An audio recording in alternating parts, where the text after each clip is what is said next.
hatid sa madlay karunungan, sumasalamin sa kalinangan at damdaming makabayan. Tulay na nag-uugnay sa pagpapahayag ng kaisipan, nagsisilbing kawing tugon sa pag-uunawaan. Wika ay pundasyon sa karunungang pagtao, tagapaghatid ng kaalaman at katangian ng Pilipino. Mahalaga sa usapan at pangangakbirang totoo. Marapat na kahalagahan para sa kaunlaran at pagbabago. Matagal nang usapin ang pagkakaunlad sa wika ng bayan dahil lubos na niyakap, wikang nagmula sa dayuhan. Tinasta! Tinasta! Andiyan na! Layo ang gusto! Nilulo ang isipan!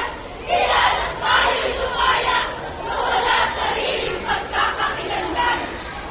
Sa ganitong kalagayan, galugwi ka may bigilin. Sa ganitong kalagayan, galugwi ka may bigilin. Masusing pinag-aaralan ang unlad ng wika natin.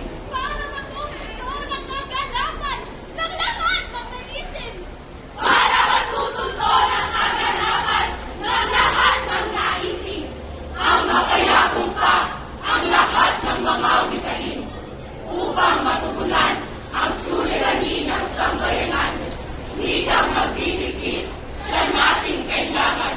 Kung wikang Pilipino ang gagamitin sa araw-araw, tiyak ito Epektibo! epektibo, mga gawain ng kamuluhan.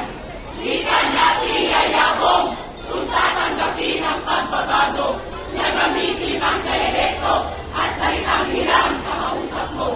May batas na nagpapalipulot na pag-aralan ang mga ito. Huwag lang kalilimutan. Ang wika natin Pilipino. Sagana, sagana, sagana ang Pilipinas sa mga katutubong wikain.